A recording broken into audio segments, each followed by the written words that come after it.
In this video, we'll be taking a look at a question on series and sequence from RI 2024 promos. This question is being divided into 3 different parts, and I probably think that they are not linked to each other. These 3 different parts is to test us on the various theories and concepts on series and sequence, particularly on the section on summation. Let's take a look at the first part of the question first. Find the summation of this particular expression, giving your answer in terms of n. N summation r equal to 0, n plus 2, r plus n. Whenever I started off looking at the question on a summation, one particular thing I always want to look at is this particular definition for the variable they define for this question. In this case, it's defined that r will be the variable. That means to say any other things other than r should all be treated as a constant. Like in this case, there's a n plus 2 and this initially looks like an unknown, but it should be treated like a constant. Therefore, I can break this up.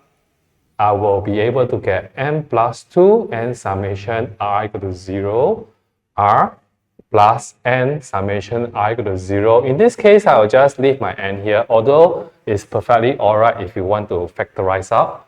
And in this particular case, I will be able to recognize that this should be a AP series. Maybe I can just sub in the first few terms to let us have an overview of what this series comprising of.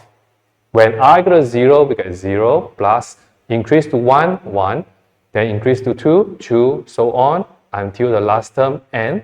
In this case, because it should be treated like a constant, it will just simply be the number of terms multiplied by the constant. Number of terms is obtained by n minus 0 plus 1. Minus 0 plus 1, this will be the number of terms multiplied by n. And for this particular case, you will end up with a AP. Either we can take 0 into consideration or we can just ignore it. Anyway, it does not affect the entire series.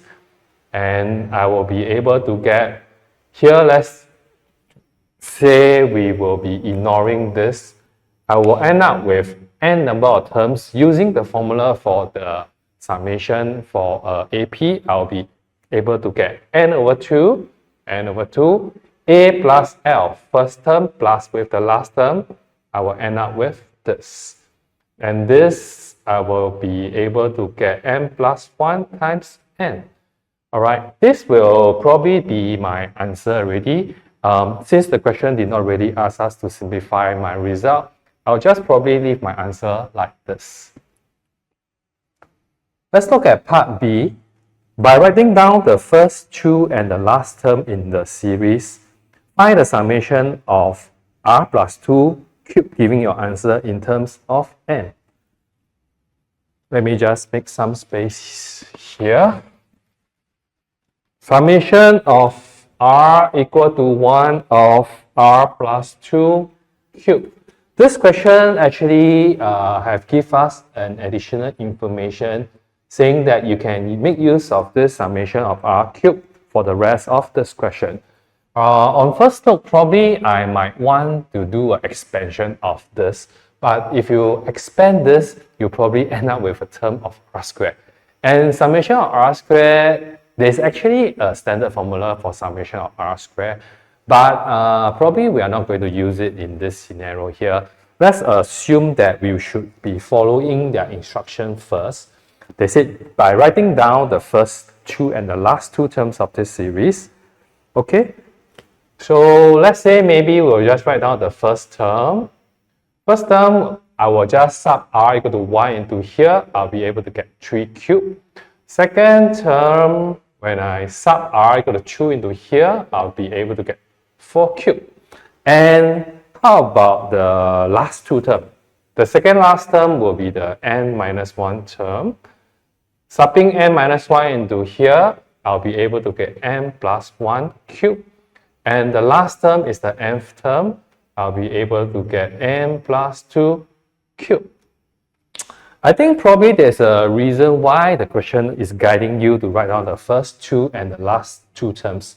It's actually trying to guide you to re-express this series into a summation of a r cubed instead of a r plus 2, right? So from here, maybe I can kind of rewrite this expression into a summation of r equal to 3 to n plus 2 of r cubed, right?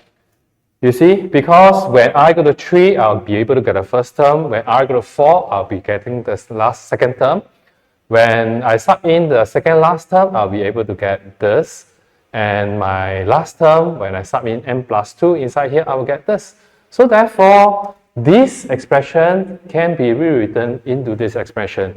In fact, a summation is not unique. We can rewrite it into any form that we want. But in this case, in order for us to make use of this expression here, I'll prefer to rewrite this into a r cubed.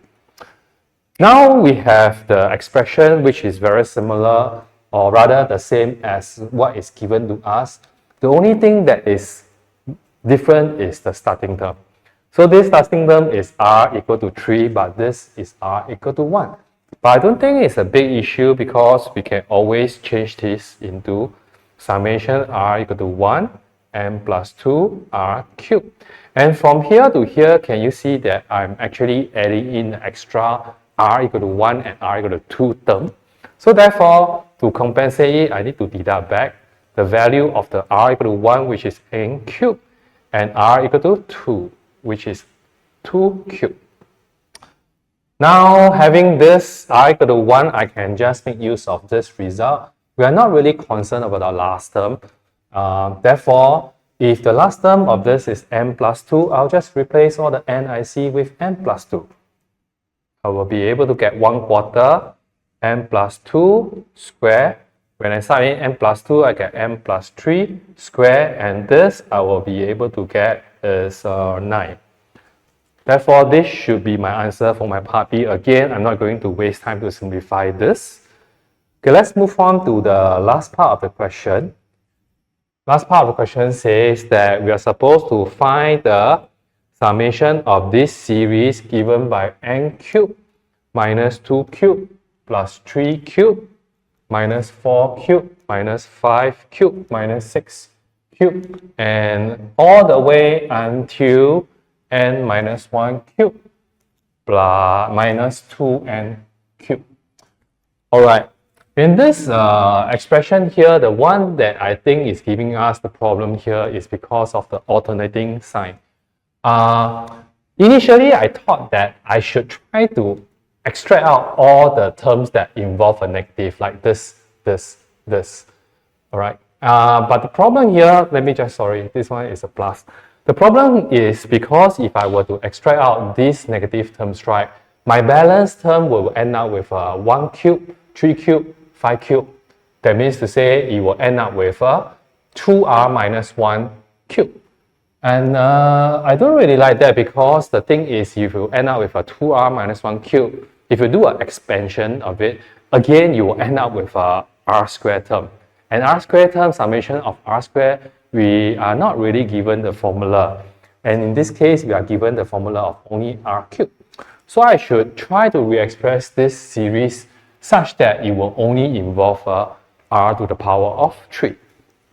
And what we can do here, I will just assume it will just be like 1 cubed plus 2 cubed plus 3 cubed plus 4 cubed plus 5 cubed plus 6 cubed all the way until 2n minus 1 cubed plus 2n cubed. But when I rewrite it into all plus, right, I need to compensate it by subtracting away the twice of the one that I changed. From here, I changed to this, so I need to subtract back 2 cubed. And I also need to subtract away 4 cubed, 6 cubed, all the way until 2n cubed. Alright, they are the same. Alright, by rewriting this, I think it will be easier to express this into terms that only involving r cubed. Right, let us try to express it now. For our first series here, I will be able to rewrite it as summation of r equal to 1 to 2n of r cubed. Alright, then I will deduct away twice of the summation of this particular series here, and it will just be equal to summation of r equal to 1 to n of 2r cubed. Right, usually when I try to rewrite a separate series into a summation, I always do a mental quick check by subbing in the first and the last to make sure it tallies with the first and the last here. Like this case, when r equal to 1, you get r2 cubed. When r equal to n, you get a 2n cubed, which is okay, then that is correct. Right, with that, let's do a bit more of simplification here. I will just factorize out 2 cubed. 2 cubed multiplied by 2, I'll get 16. And I'll left with r cubed. And all we need to do is just to apply the formula given to us here. Here, I will have the last term of 2n. I'll just replace all the n I see with 2n. 1/4, 2n squared, 2n plus 1 squared. And here, I'll just copy down exactly the same formula here given to us, multiplied by 1/4 n squared, n plus 1 squared. Okay, probably I'll just rewrite one more step to make it nicer. This one you'll end up with 4n squared. 4 multiplied by 1/4, I'll end up with n squared. 2n plus 1 squared. This one, 16 multiplied by 1/4, I'll left with 4n squared, n plus 1 squared. Okay, that will be the answer for my part C of the question.